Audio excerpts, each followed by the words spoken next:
Do you hear that? Silence. The silence of summer in the classroom is glorious. I think teachers get just as excited about summer as the students do. But for me, because I'm introverted, I think I appreciate it a whole lot more. On one of my previous videos, I talked about how I was introverted and how I always try to be like many of the extroverted teachers out there. And I got a lot of positive feedback from other teachers who are introverts who feel the same way. And I think there are a lot more introverted teachers out there than I realized. But based on the response from that previous video, I wanted to learn a little bit more about my introvertedness. And what's funny is that a lot of people don't think of me as an introvert. A lot of the other teachers in my school, when I tell them I'm an introvert, they were like, "What, really?" Because on the outside I'm very outgoing and I make an effort to try and talk to people.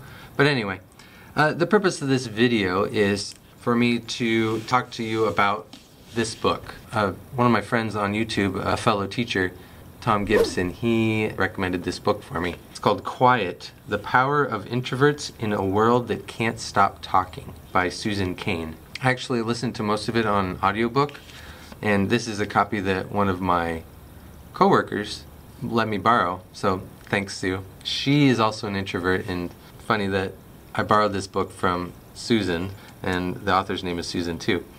But what I did is I listened to the audiobook and then I bookmarked each section that I wanted to talk about that I found fascinating, and here's all the bookmarks and little things that I wanted to talk to you about. So what I'm going to be doing in this video is I'm going to be going through this book and telling you about what I learned and what I see in myself. And if you are an introvert as well, and if you're a teacher as well, then hopefully you can glean something from this as well. This was a great book. I loved reading this, and let's just get into it. So I'm going to start in the back of the book, and I think how I'm going to do this is I'm going to have the book right here, and then I'm going to film it with this so that you can see what I'm reading. Alright, so I'm going to start in the back of the book. In the back, she writes a note about the words introvert and extrovert. This book is about introversion as seen from a cultural point of view. Its primary concern is the age-old dichotomy between the man of action and the man of contemplation. So the man of contemplation, she gives descriptors here about that, and then the man of action is right here. So man of contemplation is more like introverts, and they are more reflective, cerebral, bookish, unassuming, sensitive, thoughtful, serious, contemplative, subtle, introspective, inner directive, gentle, calm, modest, solitude-seeking, shy, risk-averse, and thin-skinned.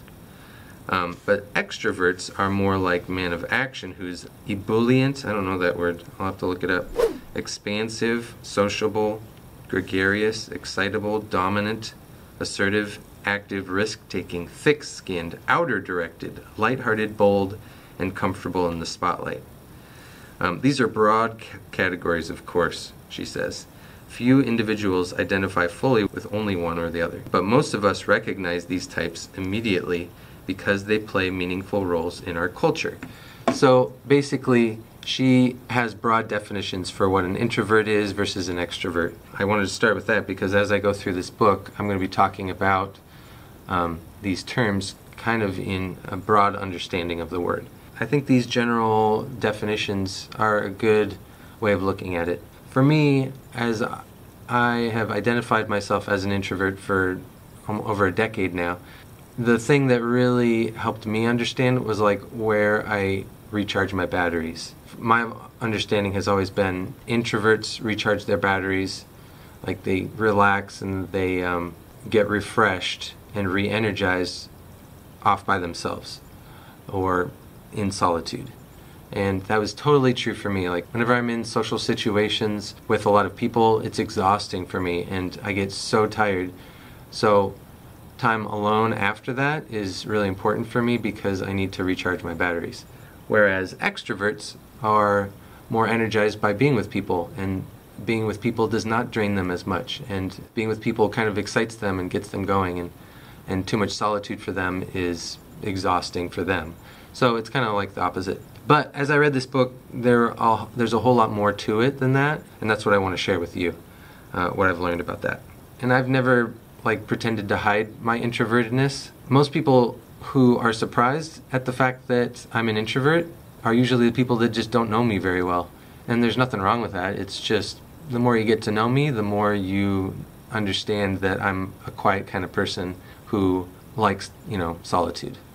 But at the same time, I'm also energetic, and I'll get into that and talk about that as we get going in this book, about why sometimes I like the spotlight and why sometimes I am enthusiastic and energetic, especially while teaching.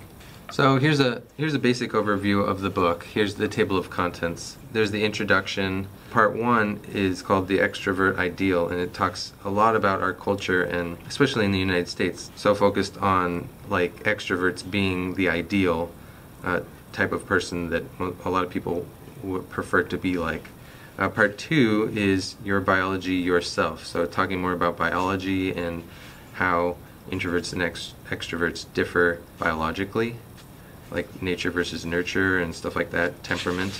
Part 3 is about how different cultures have different ideals. And then part 4 is how to love and how to work. When should you act more extroverted than you really are? And this is when I talked to Jen a lot about these. My wife is different from me, and she had a lot of good feedback for me about these chapters. Alright, so flipping over to page 11 in the introduction, this is where she starts talking about definitions of what an introvert is. Introverts may have strong social skills and enjoy parties and business meetings, but after a while, they wish that they were home in their pajamas. They prefer to devote their social energies to close friends, colleagues, and family. They listen more than they talk, think before they speak, and often feel as if they express themselves better in writing than in conversation. They tend to dislike conflict, and many have a horror of small talk but enjoy deep discussions. Pretty much all of that is true for me, except for the fact that I don't always think before I speak. And I think Jen would really attest to that. My wife often appreciates when I shut up and I listen before speaking. A lot of people confuse being shy with being introverted. And then on the next page it talks a little bit about that. It says, nor are introverts necessarily shy. Shyness is the fear of social disapproval or humiliation, while introversion is a preference for environments that are not overstimulating. Shyness is inherently painful, and introversion is not. I've never really been shy. When I was a kid, my parents put me in this program called Toastmasters, where I learned how to speak publicly. So I've had some practice speaking in front of people and sharing things in front of people. And if I was shy, I'd probably be completely fearful of that. And not to say that I wasn't uncomfortable doing that. I just don't think that I really ever think that I'm shy. I think I just prefer not to talk to people, or I prefer one-on-one conversations rather than talking in big groups. And also, I think talking to people I don't know very well, like talking to strangers, and that's why small talk bothers me, is because getting to know people that I don't know is difficult for me, and I need to have some type of connection with them first before I can get deeper and get to know them better. When I first got into teaching, I started with more smaller settings, and they were less stimulating environments. I started out doing before and after school care. So it would be just a small group of kids after school who were staying late because their parents were still working. It would just be me and one other coworker who was supervising the kids, and we would either do homework with them, play games with them, or talk to them. And it wasn't an overstimulating environment, mainly because it was chill. It was at the end of the day. The kids were a little wound up, but because it was a smaller group, it was easier to handle them. So getting into the classroom where I'm in charge of the kids all day has been a little bit more difficult for me because of the fact that it's much more of a stimulating environment, and I'm in charge the whole day, and all the kids are always looking to me to make decisions and lead the class. I think that that's kind of probably why I make my classroom the way that I make it. I make it feel homey and comfortable, with Pez on my walls and cozy chairs and yoga balls.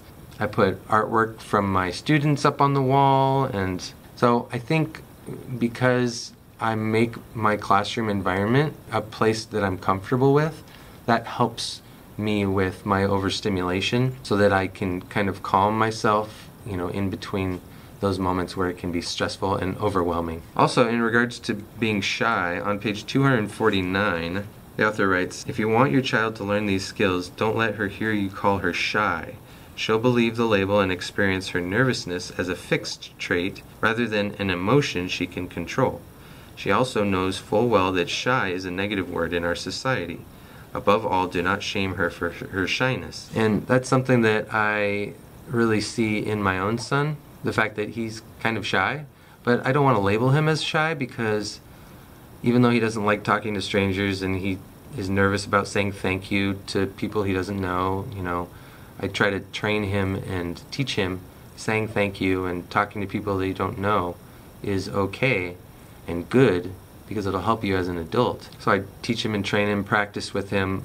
I really try not to say that he's shy or apologize for, him being shy, because I just see it as something that we just need to work on and help him to be a little bit more sociable so that he can interact with people he doesn't know.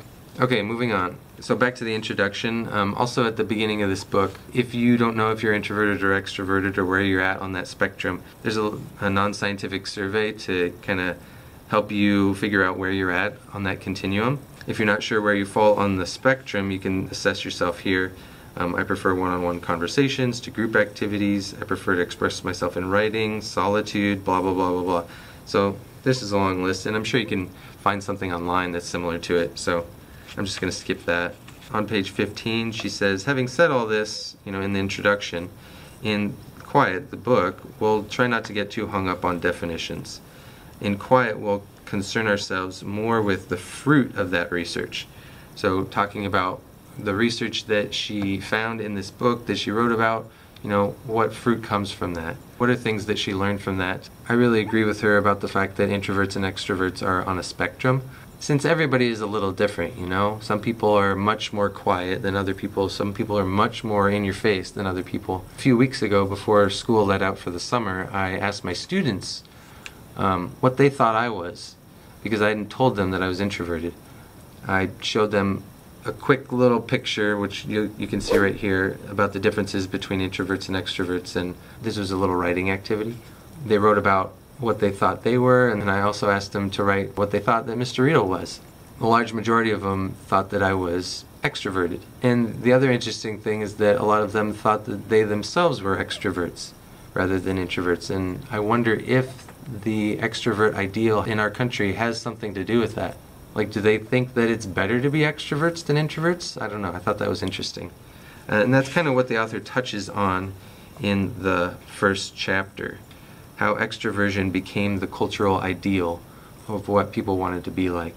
She talked mostly about a man named Dale Carnegie and how he eventually became a salesman. And I think in our country a big thing, because of the fact that we have freedom of business, and a lot of people believe that if you work really hard then you can be successful with your business, which I kind of agree with. But one thing that the author wrote about in here is, today we have come to realize that it is the indispensable weapon of those who would forge ahead in the keen competition of business. So thinking about how much business plays a huge role in our culture, in our country, thinking about how good salesmen are typically people who are good at talking to people. And it also talked about how it's important to understand that good businessmen are also contemplative and quiet and thoughtful. And you don't always have to be pushy, you don't always have to be edgy in order to make your sale or, promote your business. Sometimes you can be quiet and thoughtful and patient, which is more of an introverted trait.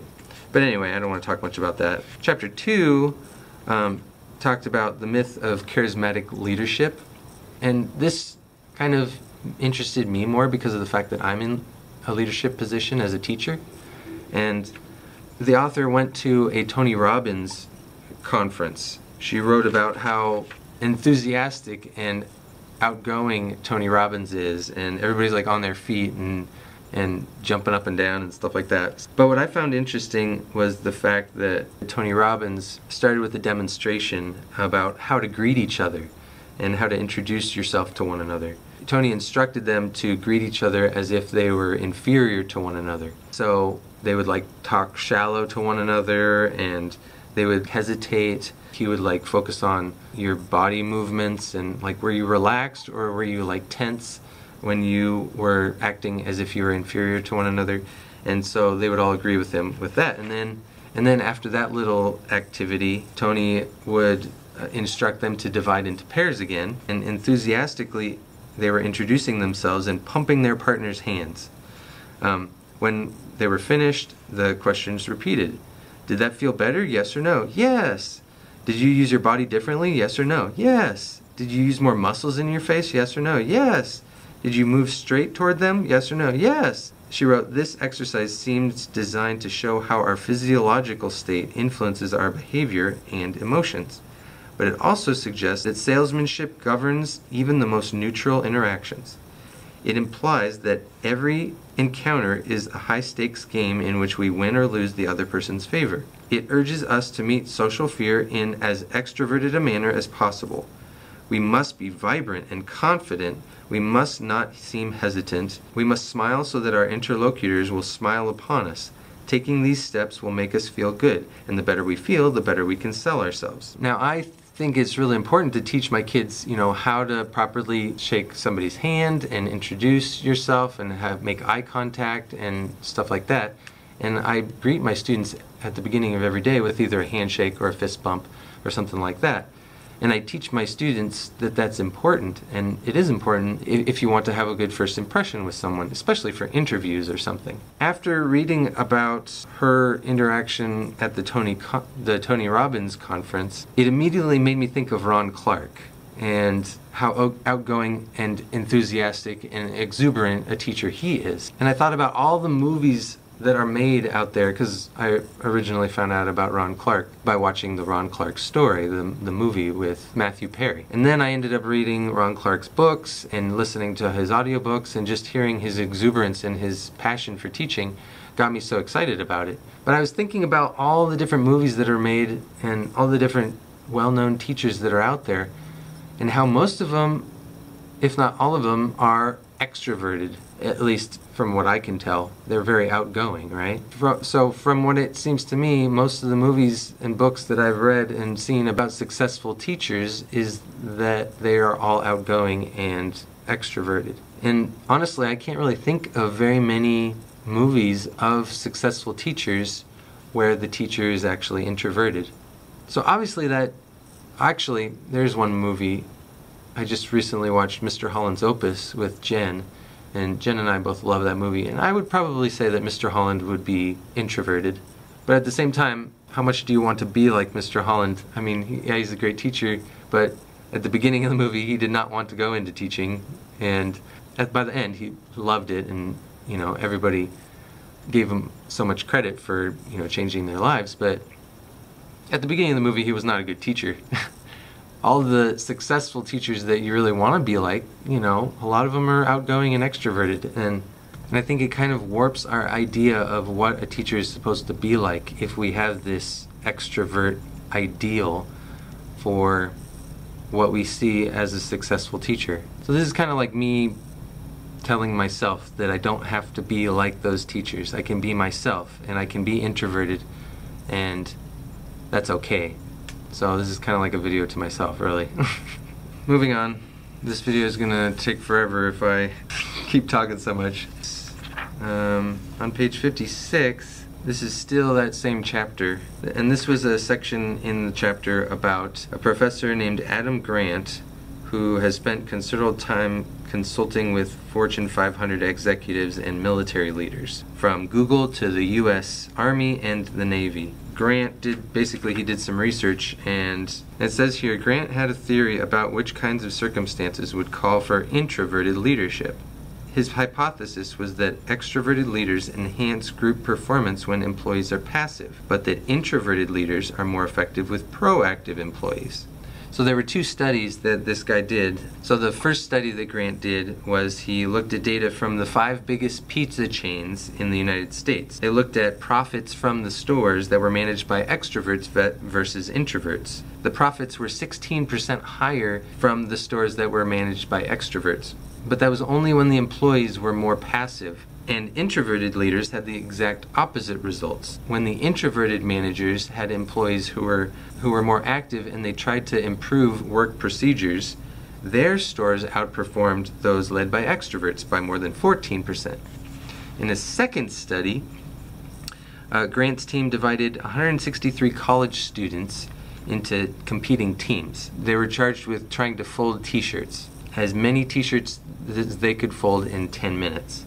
And there were actors on some of the teams, and certain teams were led by extroverts versus introverts. And so here's what the results were. It says the results were striking. The introverted leaders were 20% more likely to follow the suggestion from the team leaders, and their teams had 24% better results than the teams of the extroverted leaders. When the followers were not proactive, though, when they simply did as the leader instructed without suggesting their own shirt folding methods, the teams led by extroverts outperformed those led by the introverts by 22%. So it says here, Grant says that it makes sense that introverts are uniquely good at leading initiative takers. Because of their inclination to listen to others and lack of interest in dominating social situations, introverts are more likely to hear and implement suggestions. Having benefited from the talents of their followers, they are then likely to motivate them to be even more proactive. Introverted leaders create a virtuous circle of proactivity, in other words. But with their natural ability to inspire, extroverted leaders are better at getting results from more passive workers. And it says here that this line of research is still in its infancy, so they're still getting data for information like this. But I'm thinking about, my role as a teacher and how all my students are lots of different varying degrees of introverted versus extroverted. And a typical class would have about 50% introverted, 50% extroverted. But I'm thinking about, how am I as a teacher teaching these kids who some are more passive than others, and what does it mean for me as a teacher who is trying to be outgoing? I'm technically introverted, but when I'm in front of the kids, I try to be outgoing and I try to be motivating and I try to be energetic and enthusiastic. So how does that affect my students' behavior? That's something that I need to think about. According to the research, introverted leaders are better at getting more extroverted kids to get on board and lead them well, whereas extroverted leaders are better at telling the introverted kids what to do. What about me, where I'm introverted but I try to act extroverted? It's kind of both. This is where I'm still learning about myself. I think basically the main reason that I try to act more enthusiastic and I act more outgoing to my students is because there's a lot of acting that goes into teaching, and if you want to get the kids excited about learning, then you kind of have to act as if it's exciting. If you act like math is boring, then the kids are going to think it's boring. But if you act like math is the best thing in the world and you do your best to make it exciting, then the kids are going to think it's exciting and they're going to get a kick out of it and they're going to want to learn. So a lot of teaching is acting. So I kind of feel like, okay, well, if I'm going to act, I might as well act outgoing and excited. And I'm fine with that. It's just that it drains me so much. And I think that's where it's clear that I'm introverted, because when I'm outgoing and when I'm acting in front of the kids, it drains me so much, so I'm extremely tired at the end of the day. And I don't think there's anything wrong with that. I mean, you wouldn't tell an actor that he's not being true to himself. He's just doing his job. And I kind of feel like acting outgoing in front of my students is something that I can use to get their attention and get them to love learning. But there's some days where I'm grumpy, and there's some days where I'm like not in a good mood and I don't feel like it. And I think the students can tell on those days when I'm not putting forth as much effort into my acting as I normally do. Yeah, but they don't seem to really care. They seem to just understand that, some days I have good days and bad days, and that's pretty typical among most human beings. So anyway, I'm getting off track again. All right, where was I? Also on page 231, there's this interesting study that another researcher did. It says here, in a very different study in which robots interacted with stroke patients during physical rehabilitation exercises, this yielded strikingly similar results. Introverted patients responded better and interacted longer with robots that were designed to speak in a soothing, gentle manner. I know it is hard, but remember that it is for your own good. And very nice, keep up the good work. You like my robot voice? Extroverts, on the other hand, worked harder for robots that used more bracing, aggressive language. You can do more than that, I know it. And concentrate on your exercise. So there are these robots that were designed to talk in different tones, and some robots talked more soothing and gentler, whereas other robots were more aggressive with what they said. And the introverted patients responded better to those more soothing, gentler tones of the robots. So it kind of makes me think, okay, well, yeah, if I have students who are more introverted, I'm probably going to speak a little bit more soother and more calm to them. A lot like my son. My son really responds much better to soothing, gentle tones rather than something more aggressive. My daughter Delaney, she's much more extroverted than Nolan, and she's much better at receiving more aggressive instruction from me. So you really have to, depending on the student, talk to them differently. And I feel like that's why so many teachers on YouTube and in teacher education classes talk about how building relationships is so important for teachers and students, because the more you get to know them, the more you can understand their personality and understand that if you talk more gentler to certain students, that's better than talking more aggressive. The more aggressive language is more for extroverts as opposed to the calmer language, which is for more introverts. So if you know your students and you get to know them and you build relationships with them, you'll get to know them better, and then you'll know how receptive they are to different types of tones in how you instruct them. And if you didn't have good relationships with your students, then you wouldn't know the difference in how to talk to them and what motivates them well. So I found that very interesting, and it will help me become a better teacher in that way. Alright, so on page 78, this is the chapter called When Collaboration Kills Creativity. She went to this one school in Atlanta, and it says, a third grade teacher pointed out a quiet student who likes to do his own thing. But we put him in charge of safety patrol one morning, so he got the chance to be a leader too, she assured me. This teacher was kind and well-intentioned, but I wonder whether students like the young safety officer would be better off if we appreciated that not everyone aspires to be a leader in the conventional sense of the word, that some people wish to fit harmoniously into the group and others to be independent of it. Often the most highly creative people are in the latter category. So basically this teacher from Atlanta was trying to give leadership opportunities to students who were more quiet than other students. And the author was wondering whether or not that's a good thing. It kind of seemed like she was implying that it wasn't a good thing, that it's okay if students are quiet and want to be independent and not a leader. But I kind of disagree with that because of the fact that I feel like everybody should be trained to be a leader no matter who they are. Kind of like what I said about teaching my students how to shake hands and how to look each other in the eye to have a good first impression. It's good for interviews, and it's good for social interactions to have that skill. I understand what she's saying, where she says often the most highly creative people are those who are independent. But I really feel strongly about the fact that everybody's called to be a leader, and it just depends on what the situation is. Something that we do in our 5th grade class is we have reading buddies who are in 1st grade. So my 5th grade class has 1st grade reading buddies, and every week we go down and we read with them, or we do activities with them, or we help them with projects or writing. So all my students in here have that practice to be leaders to their 1st grade reading buddies. And I think that's really important because, odds are good that most of my students in my class are going to become parents. And if you're going to be a parent to a child, you're going to need to know how to be a good leader to them, because you need leadership skills if you're going to be a parent. Yeah, not everybody's going to go out and be a salesman. Not everybody's going to go out and, be a CEO of a company. And that's good, because there are certain people that are good for that job, but there's other people who are going to be artists and more creative people who don't have as much of a sociable job. But everybody has the capacity to be a leader, just like everybody in this classroom is a leader to a first grade reading buddy. I think that her giving this kid a chance to be a leader is a good thing because of the fact that it's training them to do that even when it's uncomfortable. And I think that that's why I try to be outgoing, is because even though it's kind of uncomfortable to me, I still think it's important. On page 94 at the end of the chapter, she writes this: "Our schools should teach children the skills to work with others. Cooperative learning can be effective when practiced well and in moderation, but also the time and training they need to deliberately practice on their own.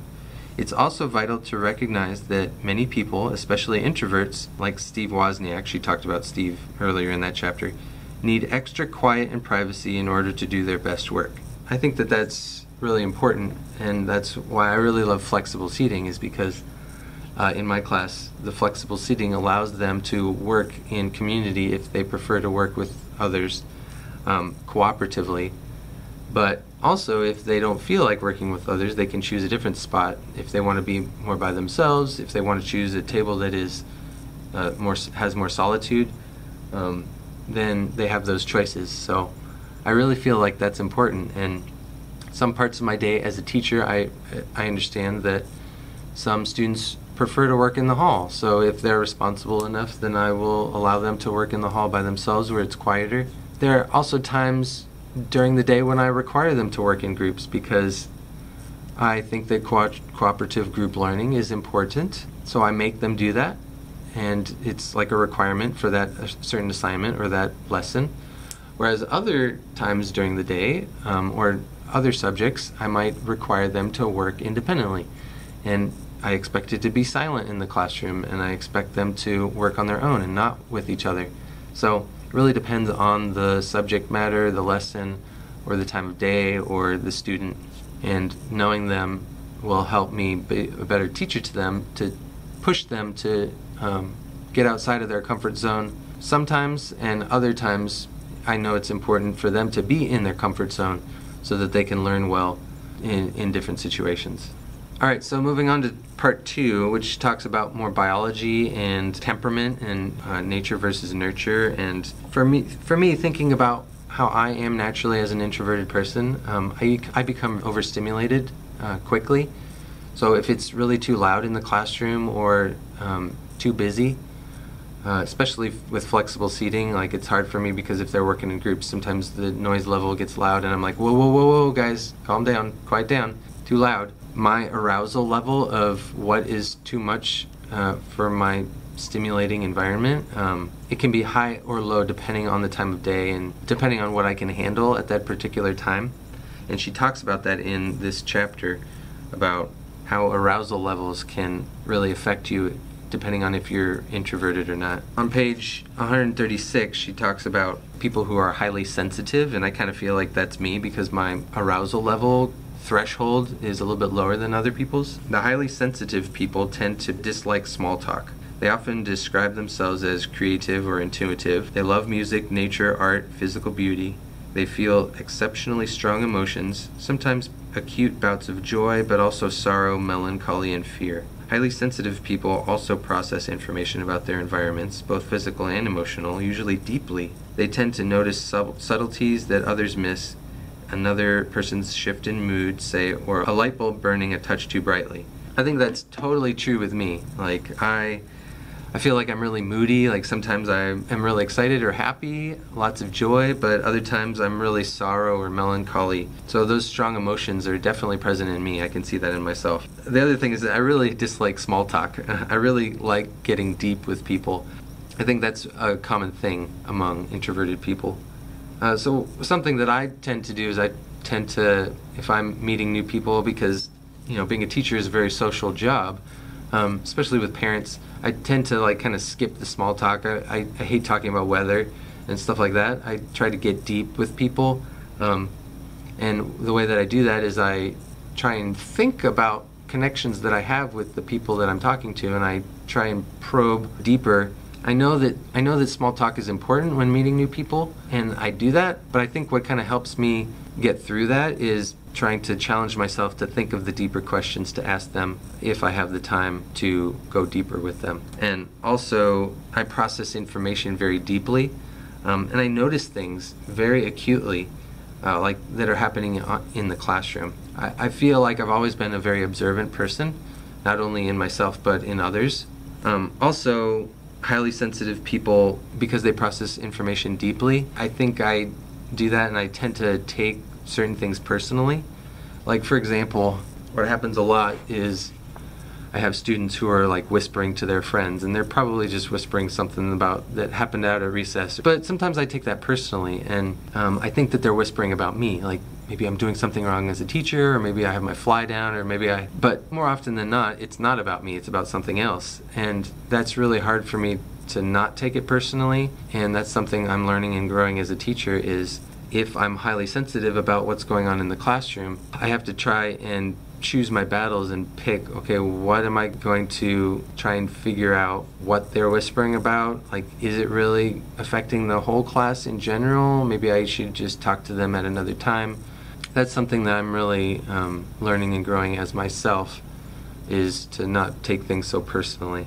All right, so moving on, I mean, there's a lot more stuff that she talks about here that's beneficial, but I'm moving on to part 4, where it talks about how to act. Chapter 9 is when should you act more extroverted than you really are. I love this chapter because of the fact that it talks about another teacher. His name is Professor Brian Riedl, so he's a college professor, and I really connected with him because of the fact that he has a booming baritone voice, and he sometimes breaks into song and twirls around on stage when he's teaching his students, and he has an old school actor's way of emphasizing consonants and elongating vowels. So he is an exuberant teacher who seems extroverted, and he's outgoing and he's enthusiastic.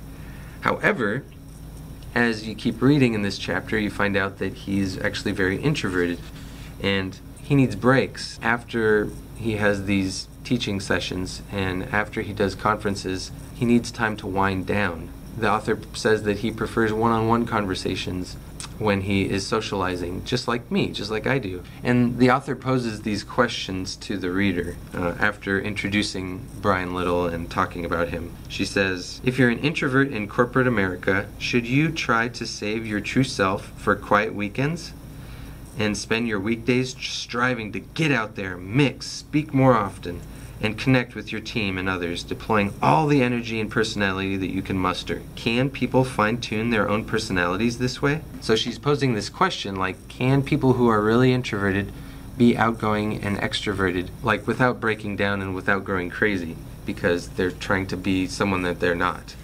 And basically, summarizing this chapter really quickly, Brian Riedl poses this theory of his called free trait theory. And according to free trait theory, we are born and culturally endowed with certain personality traits, introversion for example, but we can and do act out of our character in the service of core personal projects.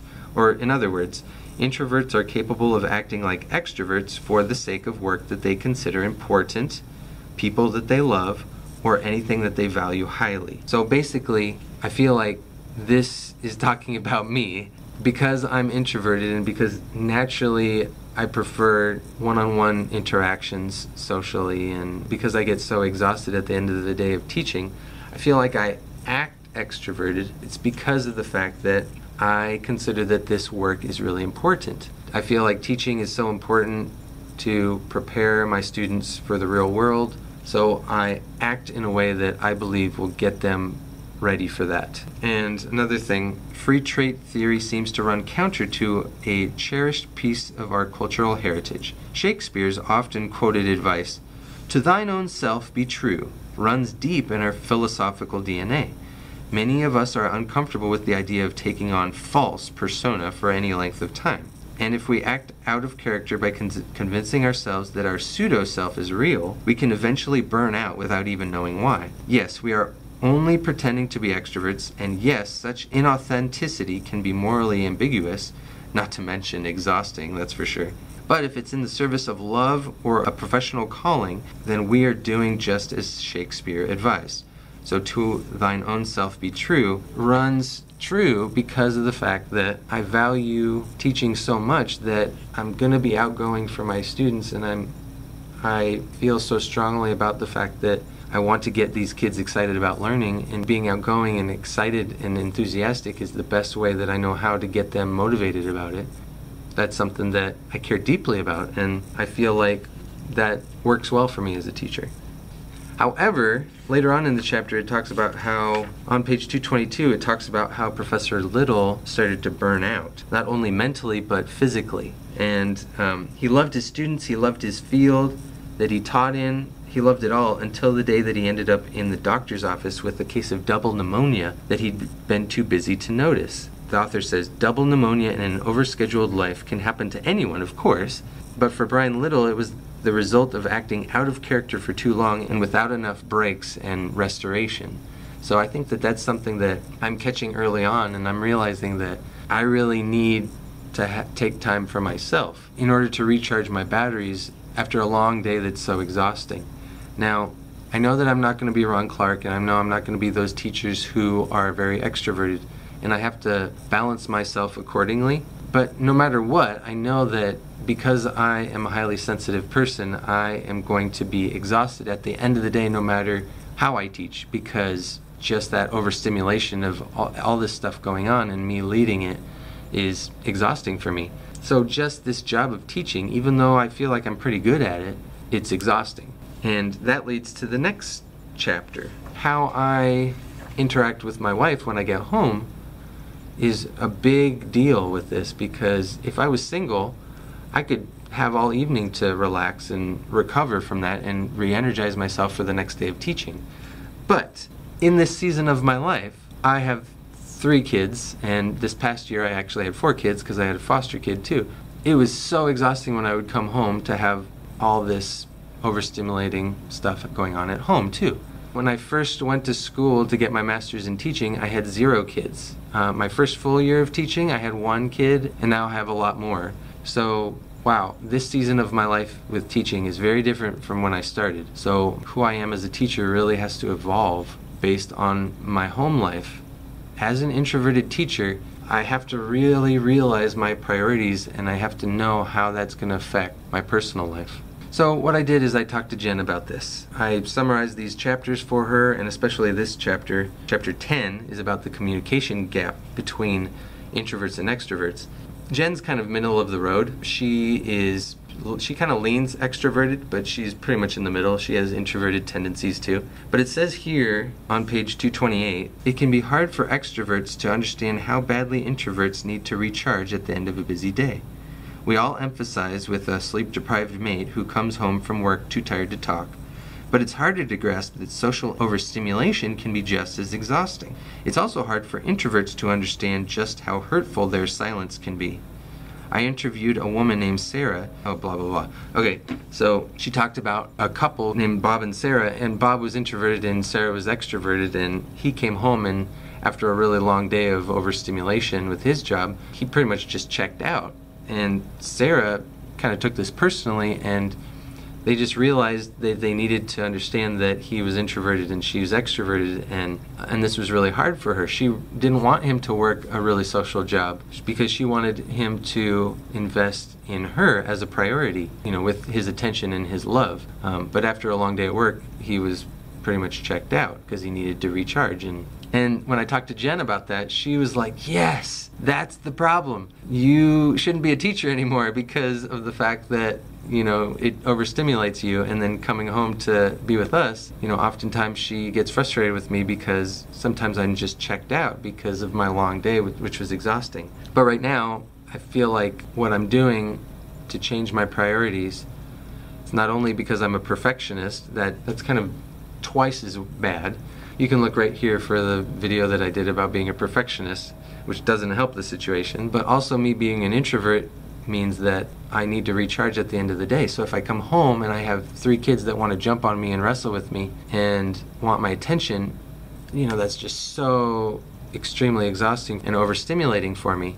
I have to really figure out how I'm going to manage both my work life and my home life. And I think talking with Jen is what helped the most, is her understanding me a little bit better as an introvert and how I kind of need a little bit of downtime before I interact with my family when I get home. So one thing that I've done to help that is I get to work early, I get stuff done at the beginning of the day, and then I teach all day, and then at the end of the day I'm just so exhausted I can't do any work. So I go home, and before I walk in the front door when I get home, what I do is I agreed with Jen that I would plan like 20 minutes of alone time in my car before I walk in the front door. And this allows me to, look on my phone, check my phone for messages, look on social media a little bit, or even just sit in silence and have a little bit of a refresher time before I put my phone away and I focus completely on my family in order to recharge my batteries after a long day at work. And that has helped. I've only done that for like the last 2 weeks of school, but I think I'll develop that into much more of a habit next school year in the fall when I do that. And hopefully that'll be something that really helps me recharge my batteries. And obviously when the kids go to sleep, it's just me and Jen awake. Having quiet time with her is really helpful for me to relax and, recharge. And that's pretty much the whole book, the main points that I got from it. There's other little ones too, and I encourage you to read it too if you are interested in learning a lot more about introvertedness. This is a great book. It is very interesting. The last thing that I wanted to read for you is this quote from page 254 about raising kids as introverts. It says here, "I am passionate about changing our schools," and this quote is from a school teacher that the author interviewed. "I haven't overcome my shyness," she says. "It is sitting in the corner calling to me. But I am passionate about changing our schools, so my passion overcomes my shyness once I get started on a speech. If you find something that arouses your passion or provides a welcome challenge, you forget yourself for a while.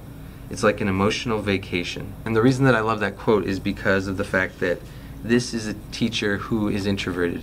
She says that she hasn't overcome her shyness. She hasn't overcome the fact that she would prefer to be in a corner rather than in front of people. What she does is she overcomes that because of the passion that she has for teaching. She kind of sees it as a challenge. And that's kind of like what I see it as too, is I kind of see teaching as a challenge, kind of acting for the students, doing my best for them. To be honest, when the students come in the front door, I would prefer to be in the corner at my computer, not saying hi, and just waiting for them to all file in, and just waiting for them to be seated at their desk, and then I would walk over, and then I would teach them a math lesson. Then I would sit back at my desk while they work on their independent activities, silently.